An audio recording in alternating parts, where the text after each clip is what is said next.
This meeting is being recorded. Love it. Well, good afternoon or good morning, depending on where you are in Australia, and welcome to our webinar session today, which is about cultivating sustainable leaders. It is the final one of in terms of the current program, which is part of our drought resilience leadership program. And we've had a series of these, and we're really pleased to be with you today for this particular one. We've got some wonderful speakers we'll introduce shortly about that. So welcome everyone. I'd like to start by acknowledging country. I'm on Ngunnawal and Ngambri country here in Canberra, but wherever you happen to be, I'd just like to acknowledge that we all are standing or sitting on different lands across Australia. We recognise that this land is and always will be Aboriginal and Torres Strait Islander land, and we recognise their continuing connection to land, waters and culture. And I'd like to pay my respects to their old people and their current and future generations as well. So as we talked about, this webinar is the 8th, I'm pretty sure, although Hayley will put me up if I'm wrong about that, of a series of webinars that we've been holding over the past 12 months or so. It is part of the Drought Resilience Leaders Program. The Australian Rural Leadership Foundation, CEO, and we are in partnership with the National Farmers Federation, the Foundation for Rural and Regional Renewal, Rural Economy Centre of Excellence, Australian Resilience Centre, and University of Southern Queensland, in partnership regarding this particular program. It is funded by the Australian Government's Future Drought Fund, and again, acknowledgement of them for investing in this sort of area, which is so important if we are going to be more resilient as individuals and communities in the future. So this is being recorded, this session, so it will be available within the next 24 hours or so. People want to access that. And please, if you've got questions or comments, just add them in the Q&A box, and we'll do our best to wheel round to them by the end. But without further ado, we've got 4 wonderful panelists joining us today, and I'm going to ask them to introduce themselves so that you know who they are. So Nikki, can we start with you, Nikki Ford? Thanks, Matt. So I'm Nikki Ford. I'm the CEO of Australian Organic Limited, the peak body for the organic sector in Australia. So I'm currently C28 on the ARLFP program. I am based here in Brisbane on Turrbal country, and my background is living on the outskirts of Toowoomba, is where I was raised, but I predominantly worked in major cities. In my current role, I work with a whole host of different stakeholders, from livestock all the way through to manufacturing. And so for me, one of my greatest passions is working with females in leadership, and I'm an active mentor in the NFF Diversity Leadership Program, and also am very passionate about remote, rural and regional Australia. Great, Nikki, thank you, really appreciate that. Don Rowlands, we'd love to hear from you and get to know you a little bit more. Thanks, Don.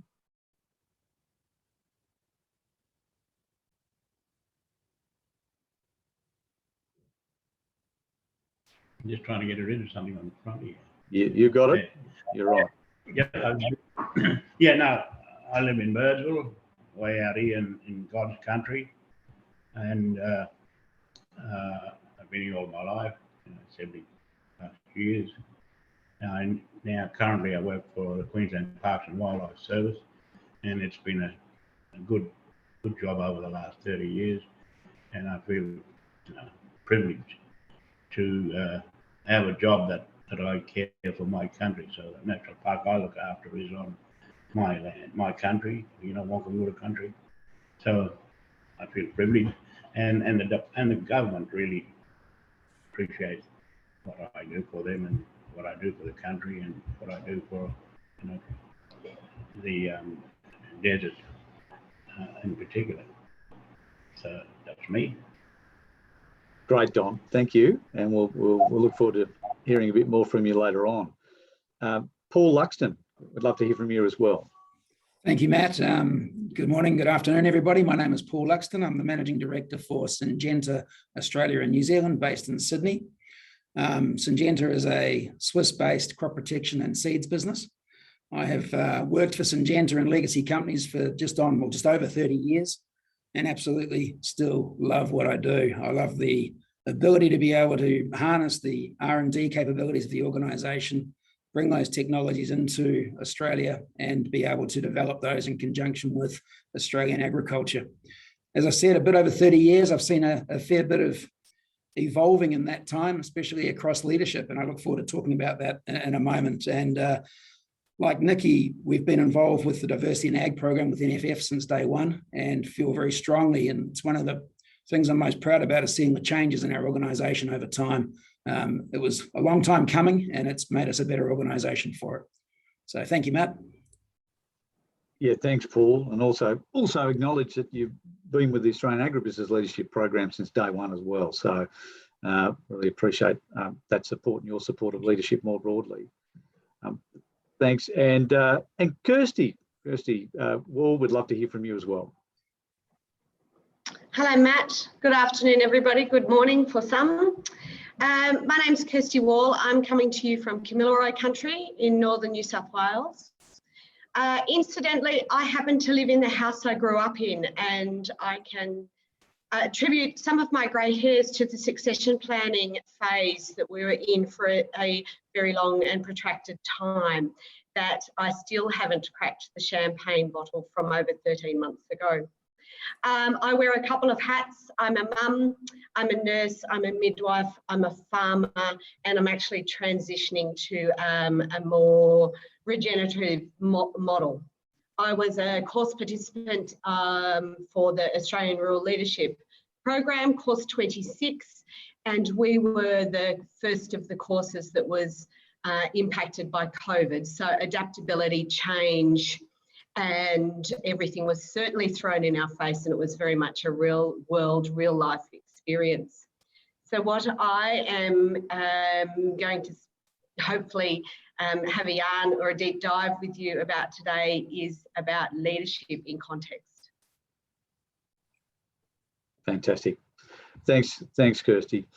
So yeah, the theme today is around cultivating leadership, and it's interesting though, isn't it, that when we think leadership, you know, I guess a lot of people's thoughts go to individuals and leader, and it's interesting, you know, from the Australian Rural Leadership Foundation's perspective, what we're doing is cultivating leadership, you know, and so leadership being a practice rather than the focus on the leader themselves. And it's part of the discussion today is to talk about that one of the key roles, one of the key practices of leadership, and that is to cultivate more leadership, you know, into the future. So it's certainly not all about doing it yourself.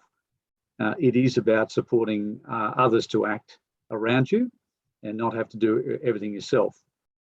So we're just going to get some perspectives from our panel today about what that looks like for them in their different contexts. So you heard from Paul running a major organisation in the region. Don's out of Birdsville, a ranger working with communities out there. Kirsty in her role both on the farm, in the business, in her work in nursing and in the wool industry more broadly, and Nikki in her role organisation in the organic sector. So it gives us a real chance to dive into some of that. I'm going to kick off with you, Paul, and what I'd like to hear more about is about why you and why Syngenta invest in leadership. So we know that if you look across your organisation, there'd be technical skills and other areas you'd need to work on in your team. Leadership goes far more broadly than that. So I'm just interested in why you invest in leadership and what are a couple of, I guess, examples that have come back to that you see in your organisation where you think to yourself, this is why I invest in leadership. Thanks, Paul.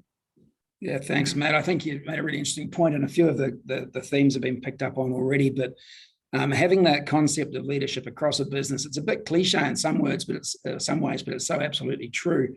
And in Syngenta, we do spend a lot of time developing leaders, and it's not just leaders at the top of the organisation; it's leaders across the organisation and leaders within the organisation. And why do we think that's important? We work in a pretty dynamic industry, and words like resilience have already been mentioned. Our teams, whether they be remote or whether they be based in Sydney or other cities, they have to face quite a few challenges on a day-to-day basis, whether it be the challenges that Mother Nature throw at us in a biological environment, whether it be through market fluctuations, some of the challenges we have around fire, flood, etc. Global pandemics has brought another new dynamic to it. And it's not easy when you're either alone or trying to lead a team to make sure that you can hold everything together. So I believe very early on, we identified that having and developing leaders throughout the organisation and it being a continuous process was really, really important. Doing it internally is one thing because it brings a certain dimension and it brings a certain diversity. And we're lucky to have sort of the cultural multinational diversity through that. What I really like about what we've done locally is it brings a networking across Australian agriculture, which brings a different diversity. It brings different perspectives.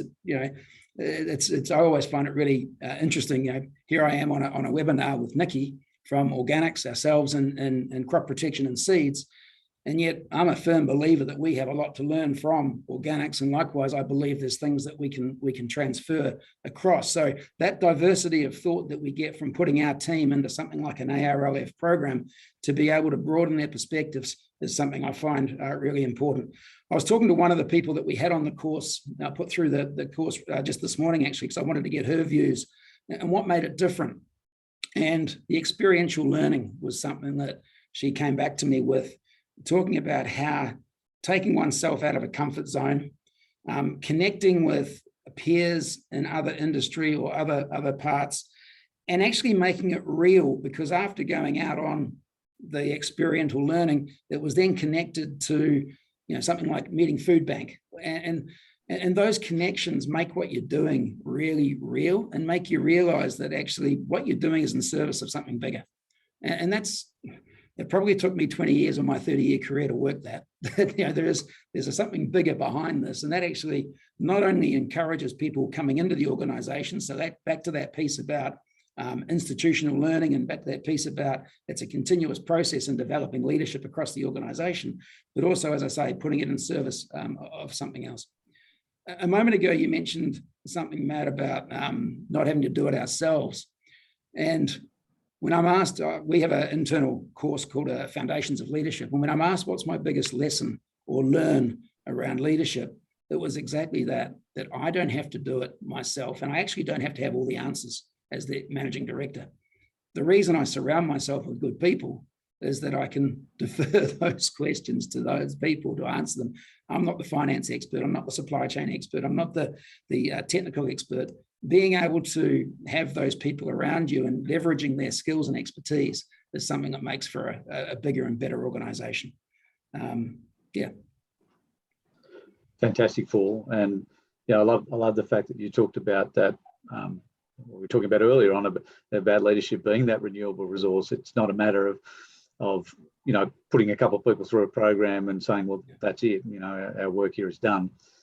So that constant cultivation of more leadership in more places by more people, is obviously very important to your organisation, just as it is more broadly for rural and regional and remote Australia. So, and maybe just a couple of additional points. We often talk internally or in Syngenta about you find yourself in different situations all the time, whether it be your role in your job, whether it be your role in the community, whether it be your role in the sports club, whether it be your role somewhere else. This piece, and it took me again a while to get this one, but this leading internally, leading externally, leading self, leading others, and just thinking about in the situations you find yourself in, where are you and what are you doing? And I just find that, sort of really interesting in terms of reflecting on that and reflecting on the impact that you make. Yeah, great, Paul. And of course, in some of those places, you don't even need a role to lead, right? So, leadership as we talked about, is a practice. Sometimes it's within a role, sometimes it's not. So really appreciate those reflections, and we'll look forward to coming back talking a bit more about that. Nikki, I was interested recently, I might be a little bit off track here, but I don't think I am. No doubt you would have seen the situation in Sri Lanka recently, and there was a lot of debate about that, I guess, saying that here's a country had decided we're going to go organic, so we're going to stop the use of chemical fertilizers and pesticides and so on and so forth, and which has led, amongst other things, to a crisis in that country. I found that interesting because it gave perhaps a platform for those who might have a different view about the role of organics to push a certain case. I found that interesting. I just imagine that would present a leadership challenge for you and for the industry within which you work. Tell me what that looked like for you, and the implications for what Paul was referring to, which is in a country and around the world where organic and non-organic should be able to learn from each other, should be able to walk side by side. Do situations like that, cause real leadership challenges, and how might you face them? Yeah, look, I think, I can't specifically comment on organic standards in Sri Lanka. I'm not an expert in that country, and they are slightly different around the world in each country because they're also an environmental standard as well as an agricultural standard. But when you're talking about leadership, and I actually do believe organic and non-organic can work together. There is certainly opportunities, to Paul's point, where we can learn from one another. And that's certainly the way in which our organisation has founded itself over the last 4 years. So Australian Organic, the end of this month, it's been 4 years since we actually de-merged from owning the largest certification body, so we could step forward and become the peak body for the industry. So while we've been leading discussion, we've also been restructuring and managing our own change internally as an organisation, so sort of refuelling in the air, so to speak, while also supporting leadership in the industry. I think one of the things when you talk about organic and non-organic production systems is really that level of respect around farming systems and consumers' demand for different types of products. And that's where I think they can work hand in hand. So it is not our opinion or anyone's ability to dictate how consumers want to purchase their products. And so providing a framework where you can have all of the above available is really the way where it should be, whether it's regenerative, sustainable, organic, non-organic, GMO. It's of no consequence for us to make a directive around what it should and shouldn't be. And I think that is the conversation where you start to have that respectful leadership conversation around what can we learn from one another and how can we work together. And that's certainly been how our organisation, as a very proud member of the National Farmers Federation, has learnt from external organisations over the last 4 years of shaping our advocacy organisation.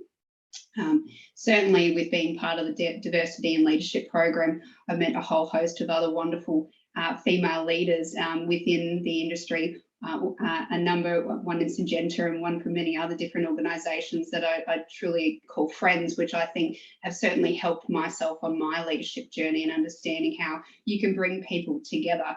Because organic isn't an exclusive discussion. There are, we need to, as an agricultural industry, be inclusive of what systems are around each other and how do we work together. I think one of the things when you talk about organic versus non-organic too is, ultimately, how do you sit down and have a conversation about the future together? Because one can't exist without the other, essentially long term, depending on your, understanding of food supply or how you believe, people should be supplied food. That's certainly not up for me to have a discussion about it, but it's more around how collectively we can get a greater output to support, world food supplies. One of the things I think when it comes to motivating the resistance around organic is taking away those old sort of stigma around what organic means.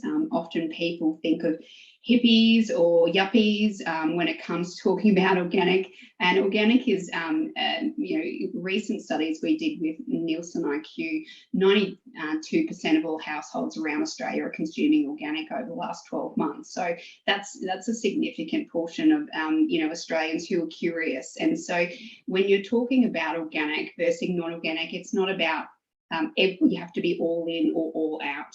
There are some products that people choose to have less chemicals on, and there are some products for kids that people don't want to have chemicals on as well. So again, it's not a directive, it's more of allowing people to make that choice. And I think that to me has really been the most important part of certainly my leadership journey in this role, is how do we open up the discussion? How do we be not as, restrictive around what those conversations can be? And let's have some of those challenging, uncomfortable discussions about the future production of agriculture, because I think this is where we're going to learn as an industry. And for me, that's certainly something that I'm really passionate about, is put it all out on the table, and let's have a respectful discussion about the future. Yeah, that's great, Nikki. I just wondered also what that transition might look like for, I don't know, someone who's going into organic production. They're either a long-time farmer who's making a change, or it could be a new entrant, into that sector. What does that start to look like for Australian Organics, for going from that point, I guess, to someone who's prepared to demonstrate leadership practice on behalf of the industry? So making that transition from I'm going into organics to I'm prepared to step in and represent the sector in some form.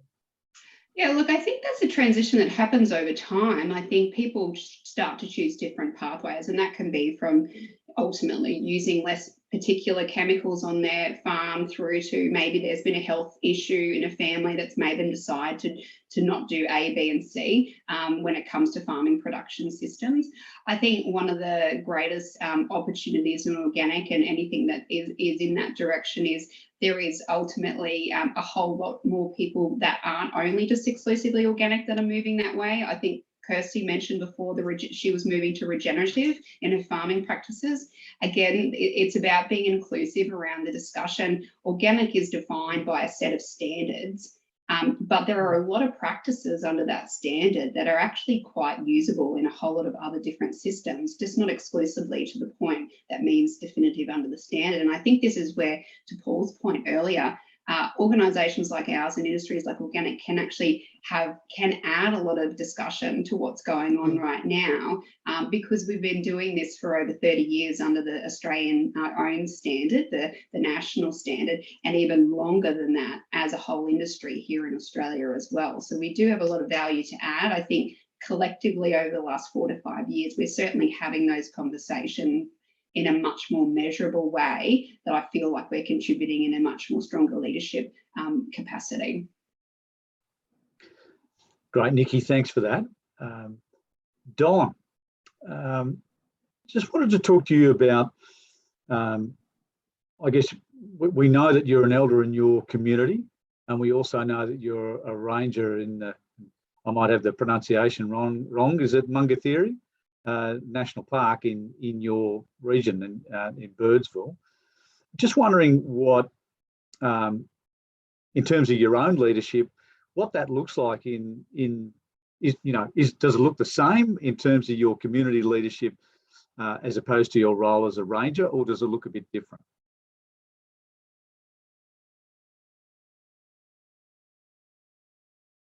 Well, we're just going to get you off mute, Don.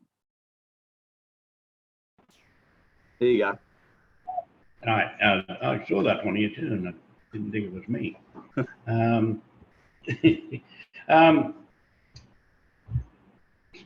Leadership is different across, my work and the community. I just want to go back in the days of the Aboriginal people. They had a way of managing this country, and it's sustained itself, for 60,000 years. And if they were part of the, when the white fellas came here, I think, and took up that practice, I think the country would be better off now. But what I wanted to say really is, in the camps, you know, that you take a long time to become a leader as a member of the group, and you had to learn all the ways, and but they had a couple of ways of you know, making that happen sooner, and that was, you know, the young potential bloke or the young potential girl, they would marry them off with the man with a younger girl and a woman with an older man, and then they would go out and live in a community, and they would have, you know, 24/7 teaching and learning from these older people, and so after, you know, a period of maybe 12 months, 2 years, they would become leaders because they've learned from the old people. They learned, you know, the ways of the world and ways of the country, how it operates, and so I think, and I noticed most of the leaders, and I'm not saying this because I am wrong in some sense, but a lot of the leaders you see nowadays are older people. And I think if we could come up with the same kind of practice, how we implement that or talk about that, I don't know. But I took my kids across the desert. We had these, you know, storylines we talk about, and the storyline's about creation, and it's about country, how to, you know, protect country and the plants and all the rest. And I took the family and had my daughters and granddaughters and my wife and other people, and we did this. Talk about the stories. I'm not too far off track here, right? But we talked about all the stories of creation and how it happened, and how we protect that. And the stories are still as relevant today. You know, they're still very much alive. And our trip was to reawaken our Uluraka, which is the dream time. So we awaken the dream time and we follow that story, and we're teaching the kids, you know, the language and how the country operates. And I'm happy to say that was in 2019, and today I have two young ones that have really taken the bull by the horns. And I'm guessing maybe back in the day, the first story, they would have been these two chosen people. And so, you know, I think we as older people, I think we should be given more opportunities to be part of, you know, the leadership of training for young people. You know, I see lots of universities take kids out, but they only learn the one story, the scientific story. I think they should have the Aboriginal story, and because that's what gets you in.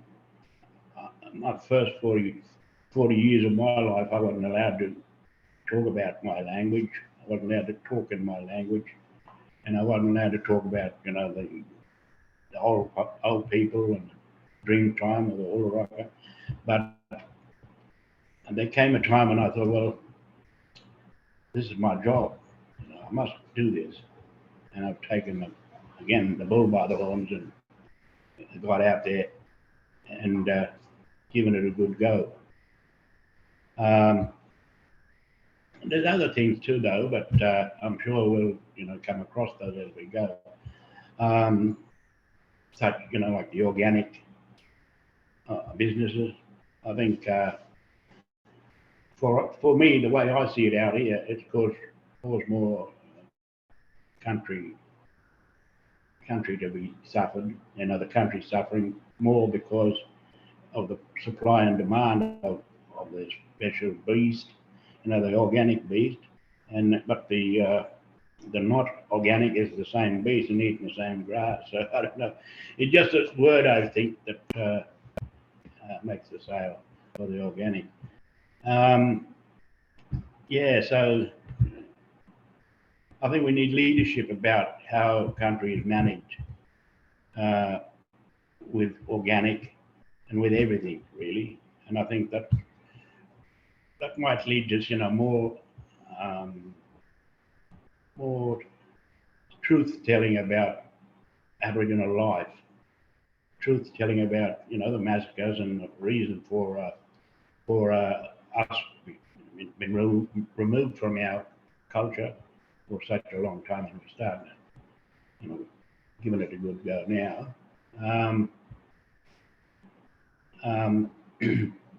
So I think if we're all, first the truth telling will put us all on the same platform, I think, so that we all understand each other and can work together. So that's my input, given that I don't understand really what's going on here, but that's what I think.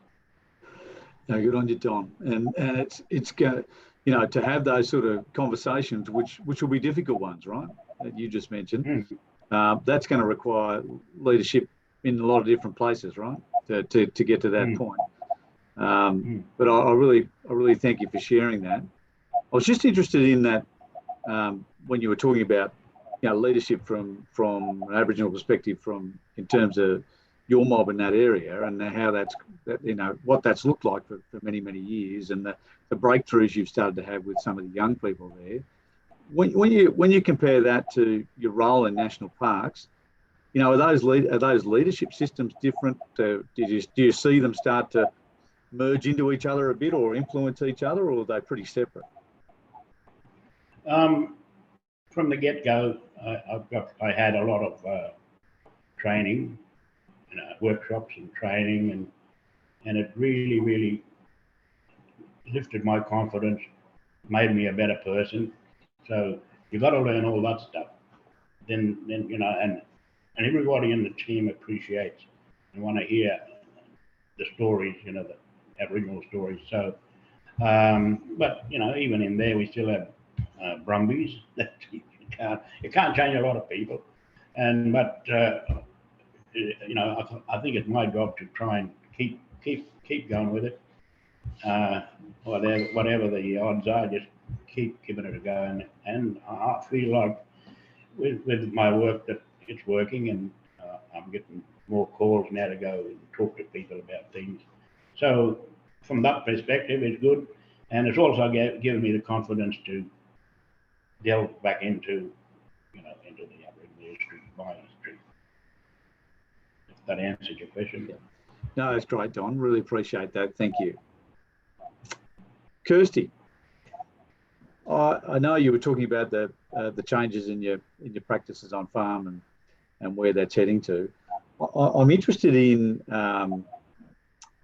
given your ARLP experience as part of your own growth and development, whether we're talking about the changes you made on the farm, whether we're talking about your role in nursing services in your area in northern New South Wales, or even your interaction with your industry in terms of AWI, what have been some of the, I guess, your own practices, that might have changed, that enabled you to do something different, whether it's, no matter what those spheres are. So I'm just interested in your own leadership and how that's influenced those three spheres of your life.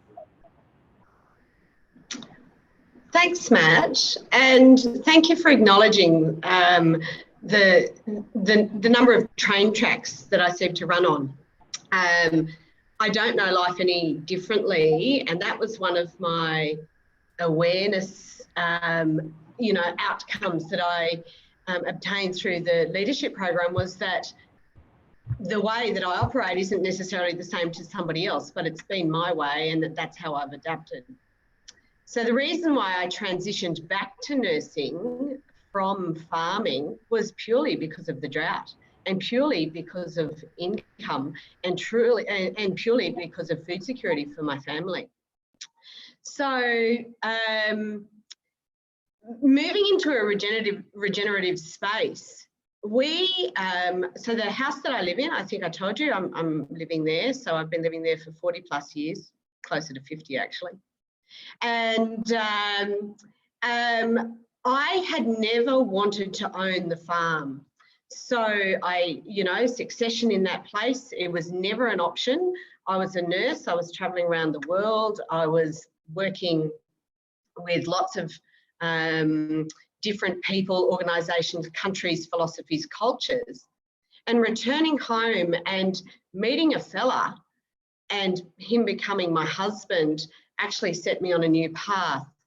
He was a cotton farm manager, and when I left the relative purity of Alice Springs and moved to Weewar, where there were ag planes flying over the top, and I used to sort of duck my head and wonder about the drinking water we were drinking, I was questioning, what is this farming practice? So when an opportunity arose that it was me and not my brother that was to come home to the farm, and we were able to transition through that process, it became very clear to both my husband and I that the current way of working, or the working of the land, wasn't going to sustain us and wasn't going to sustain our family if that's what our family wanted to do. So it was actually my nursing background that enabled those changes. So instead of us, we didn't have very much money when we started, and I use the example of, it was just at the time of the NLIS tagging system coming in, and I often giggle about what I brought to our marriage, and I said I brought my humour and a swag because I couldn't even afford a set of NLIS tagging pliers. We had to borrow them from the neighbouring station. So we started with nothing, and with nothing, I believe, created a platform of creativity. So we got to look at what was actually going on for our land and our soil, and how we could make a difference to the outcome that we wanted, to be able to produce fine merino wool to be able to export to the world, to a targeted market. So looking at that practice of changing, well, why on earth would you throw out lick, say for instance, to an animal when you didn't actually know what their deficiencies were? So blood testing our animals, analysing analysing blood tests, and understanding that actually it came purely back to mineral deficiencies for our animals. So we were, we were laughed at when we arrived in our rural store to suggest that these were the minerals that we wanted to access and how could we do it. We found a fellow in our local area who said, oh yes, back when soil testing was free, we always had copper deficiencies. So I used my research brain. I went back trawling through many scientific papers, and we developed a program, and admittedly we had no money, but that it made so much sense to us. So what we cut out and what we put in, so for instance, we started a mineral program, and as our sheep were shorn, they had rumen bullets put down. Somebody said, how are you going to measure the outcome of your inputs? And we said, well, we'll just have a look at the wool quality. What we didn't anticipate was actually the longevity of the animal, the overall internal health of the animal, and what that animal was doing for us. So for example, we had been drenching on a rotational basis. It turned out that our wethers, we only drenched because they came into the yards once a year. Our ewe mortality increased. Our lambing percentages increased by from around that 72% to a standard 106%. Our Newton strength in our wool increased from around that 38 newtons to 48 newtons, just by adding some cobalt in there. And we also looked at our own health along those guidelines, saying, well, if this is what we see in our animals, what are we also doing for ourselves? So it was actually a massive shift purely from looking at what our animals were doing. So our animal health program has completely changed. We're not organic. We have practices that are in step with organic. We're moving to a regenerative phase. We know that chemicals are still part of our life from time to time, but where there's an option, we choose not to. So, for instance, we are seen as the hippie farmers. You know, we have 1,000 managers on our road because we have 7 kilometres of road frontage. So when they see marigolds coming up in the front country, they wonder, what on earth are we doing? And it's purely to extract that cobalt so the sheep have that availability to the cobalt. It goes into their wool. So, you know, just those little changes have brought about big changes on farm. Our shearers are actually our best advertisers, even though sometimes they're not necessarily the right channel. But as regards our awareness, we're okay with that. We're okay by being visible and being criticised, because criticism actually yields a really good questioning of ourselves. So as for the ARLP, Matt, my own self-awareness was, you know, imposter syndrome sits beautifully on my shoulders, and it's actually time to flick imposter syndrome off and just go, well, actually, we're doing this because we see benefit with the advantage. Back to the original question we asked ourselves was, how are we going to measure the success of this mineral input? In the very first year, across our whole flock, so a flock of 4,000, we increased our wool cut by over 700 grams per head, including that's lambs, ewes, rams, the works. So, you know, to me, we were going into drought. Sheep certainly do like the drier climes, but, you know, we couldn't have sustained that just on the grasses and the food that was available. Yeah, great, Kirsty. Thank you for that, and thanks for that reflection on changes in your own practices as well as your on-farm practices as part of that, and drawing on those other experiences. I'd like to ask each of the panelists now just more about, we know, along with everything else that's been going on, you know, the level of complexity in the last 2 or 3 years has increased for everybody. I don't know how many fold in that time. So whether that's, yeah, we know about the pandemic, but we also know about significant changes in weather patterns, and a whole other bunch of stuff's been going on in that time. So I'm interested in each of your views about, you know, I'm sure we all reach points and forks in the road where we just want to clock off from leadership. We just sort of had enough, and we just want to give it a rest and let someone else do it for a while. I'm interested in both at an individual and potentially at a collective level. So, Paul, I'm thinking about Syngenta as a business. You know, so what do you do when you reach those sort of points where you just want to clock off? How do you keep going, and yourself, and what role do you play in sustaining a more collective leadership approach? So, Paul, that might be in your business. Don, that might be in your community. Nikki, in your industry, and Kirsty, either on the farm or more broadly. So, Paul, let's start with you. Yeah, that's a great question. I mean, look, someone once said to me, you can't drink from an empty cup. And one of the first things that I learned through, I guess, if I use COVID as the experience and managing we had 180 people across Australia and New Zealand, and trying to keep them connected, informed across what's happening at the same time as the whole thing developing, I guess, has been a real challenge. But that piece about you can't drink from an empty cup was advice I was given about, you know, take a bit of care of yourself as you go through this, because if you're going to be asked to, you know, stand up once a week and talk to the team, you need to be able to do that and be able to represent yourself in the right way. So for me, it was about making sure I looked after myself, did some personal exercise, and took time out to stop and think. That's one of the things. The other piece is what I said earlier on, surround yourself with a strong team. And we had what we call an EMT, or emergency management team, that we've only just disbanded this morning. And when I say disbanded, we really put it on hold, because we feel that we're at the point now where we need to continue to learn to live with the likes of COVID. We need to start to travel, but we need to make sure we keep all the things we've learned through this around personal health and safety, washing hands, all those sorts of things that everyone knows about, distances, wearing masks where it's appropriate.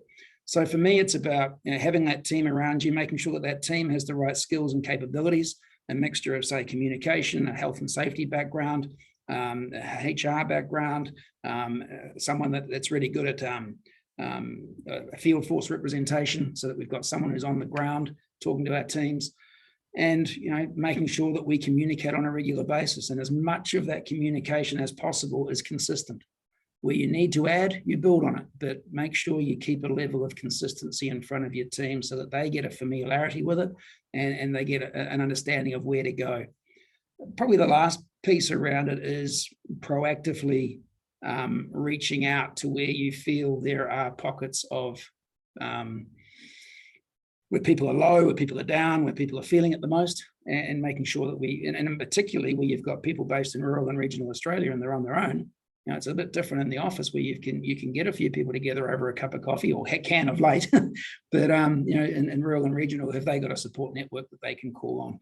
So, as I say, first and foremost, and it might sound a little bit selfish, is that make sure you take control and look after yourself, whilst at the same time surround yourself with a team that is balanced. Great, Paul. Thanks for those reflections. Nikki, how do you sustain leadership, both personally and more broadly? Well, probably not dissimilar to what Paul has just talked about. So the last 2 years for everyone, or 2.5 years now, has been a challenge. But surrounding yourself with a whole host of people who provide a level of skill that, ultimately, I can't recall who said it before, but, as a leader, you don't have all the answers, and providing a network of people around you who can step in when maybe you need to step back. As a CEO of my organisation, often I feel like I have to always be that person stepping forward. But as part of the Rural Leadership Program, it certainly helped me understand that doesn't need to be the case. And when managing up to a board and managing, and I don't like to say down, but managing across to my team, knowing when it doesn't have to be me, has probably been one of the greatest lessons that I've learned. And for me, being able to know that I don't have to have the answer as a leader to everything. If someone's coming to me with a challenge or a question, whether that be one of my members, one of the team, one of the board, whoever it might be in the industry, is actually stepping back and asking more questions, being curious to understand, really, is that the problem that's being brought to you first and foremost, or is there something behind that that's actually more? And to me, that's probably what I've gotten out of the program so far. Is I'm a solution-focused person very naturally, so I often want to create the solution and move on to the next thing. So for me to sit back, that's probably been a great learning, and I think that's also been a great opportunity for me to understand I don't always have to be the person to solve the problem, and especially in this current environment, there's many other people that probably have a better solution and probably already have solved it themselves. They just haven't been given the opportunity to talk about it. And so I think for me, that's probably been one of the greatest learnings of late in the last couple of years, as well as also as being on the Australian Rural Leadership Program. Good on you. Thanks, Nikki. And I assume, Paul and Nikki, what you're reflecting on goes both ways. So knowing when you can step back, and others are quite capable of doing that, and when to step in and support others to act, and I assume it runs both ways for both of you. Oh, that concept of situational leadership is so true. It's trying to hopefully have the right sort of radar, for want of a better word, where when to, this is my job now, I've got to step up and do it, versus there is someone better skilled, better equipped to take that particular situation on. And it's, that's not always something you get right, but hopefully you get it more right than wrong. Yeah, exactly. Yeah, great. Thanks, Paul. Don, I'm interested to know, when times are, are tough and challenging at your end, what do you do to sustain your own leadership and for those around you?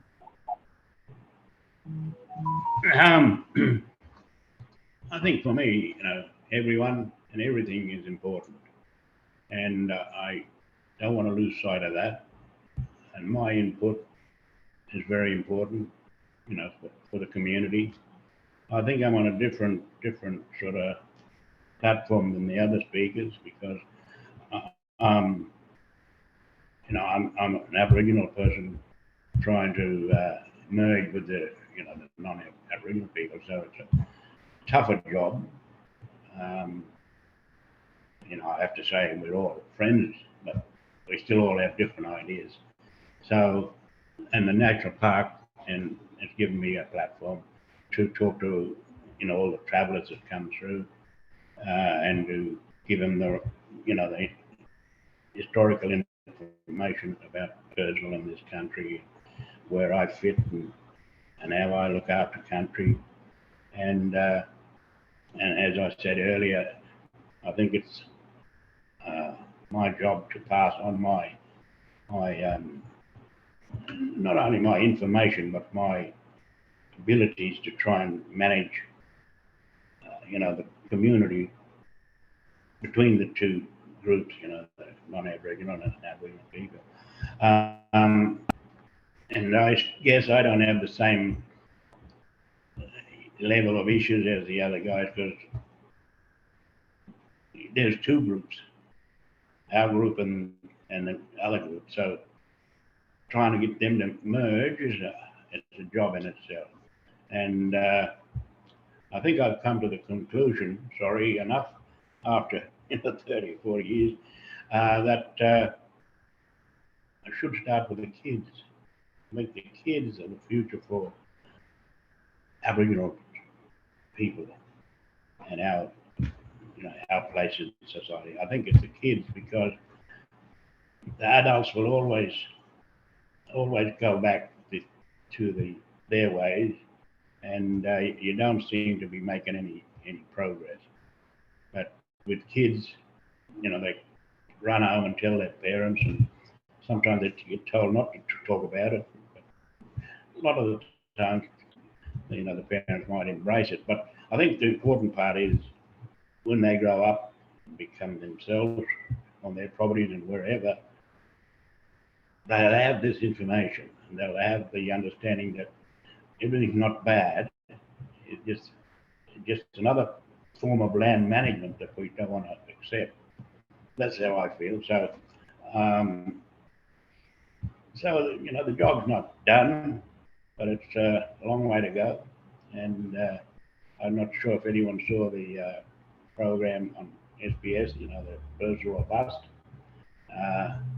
In one part there, I talked about, the massacres and all that. And how I would love one day for people to accept that it happened rather than say it wasn't me. So I think once we can accept it as a group in a community, I think there'll be one way forward. But why I started telling you this is on the 26th of January, I came down to the post office and I ran into the lady that was running the pub. And it was about 11 o'clock, and I said, "The doors are shut." Yeah, and she said, "We're not opening today." And I said, "Why not?" And she said, "We saw the program, and there's no way in the world we can open today." So, this is a good message. But I'm not about to give up. I'll keep on keeping on. As I said earlier, my daughter, she's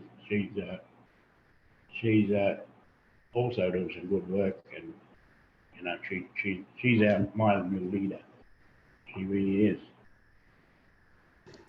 Fantastic, Don. I love that sense of bringing change through the generations. And you're absolutely right that these can be uncomfortable conversations, but we've all got to get better at having them. If we want to land in a better place as a nation. So I also get the sense if I put the four of you together about land management, we might start to make a bit more progress. But anyway, so thanks, Don. I really appreciate those reflections. And Kirsty, your story about how you sustain leadership when times are tough. Thank you, and thank you, Don, for bringing up, you know, a crucial starting point is children. And so I've moved in my nursing career from an emergency service to a very much a primary health service, working purely with mothers and babies and what's going on, and acknowledging the ghosts in the nursery, so to speak, that have come down through generations past. What sustained me in the last couple of years is a reflection and a reevaluation of my values and adhering my choices to my values, and also sitting in that reflection to distill what's actually important here, what isn't. On the other side of the coin, to Nikki and Paul saying, you know, being solutions focused and let somebody else step in, where I've been observing and see great change is when you actually empower someone to enact their own personal agency. And that's by setting your own boundaries. And that's exactly what sustained me in the last few years, and to be honest, probably in the last 10 years. Yeah, fantastic, Kirsty. Really appreciate all those reflections. We have a few minutes left for Q&A. I've got a question here to lead us off from Miguel Wood. Thanks, Miguel. And it's a question for you, Don. And it is, in your community, are there practices or processes of shared leadership which could benefit your workplace, being national parks? Sadly, I'm going to have to say there isn't. And our community's gone from, you know, a couple hundred people, we're down to about 40 or 50 at the moment, permanent residents, and the rest, you know, people who come here for the season to work at the pub, shops, etc. So no, sadly, and I'm not too sure whether we as a community at that time in that space at the moment either. You know, we had a youth council program. You know, they had every month go and sit down and talk to the local council, and, but that just fell off the edge of the cliff because there's no young people here much, and the other side of that is everyone here works. So you know, it's hard to get your kids sometimes to attend these meetings. But yeah, mate, so that's my answer. Not a good one, but that's what we have. Yeah, no, great, Don. We've got time for one more question, if there is one. Anyone on joining us got a question? One more question they want to link in?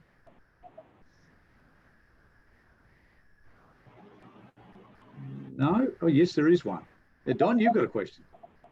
Yeah, mate, no, I just forgot to mention that my daughter, Peter, when she comes back out to live here, I think she'll certainly, you know, take this challenge up and try and get young people involved. You need someone, you know, to lead it forward, and I think Peter will be the young girl that will do this. Yeah, that's what I add. Yep, fantastic, Don. Well, we are at 1 o'clock, everyone. I really appreciate everyone taking the time to join us today and engage. You know, hopefully you've taken something from this conversation as well. As you leave the session, there will be a survey. We'd love to hear your feedback so we can improve what we do. But without further ado, I'd really love to thank our speakers. So, hey, thanks very much, Don and Paul, Kirsty and Nikki, for sharing some of your time today. And thanks, everyone. Take care.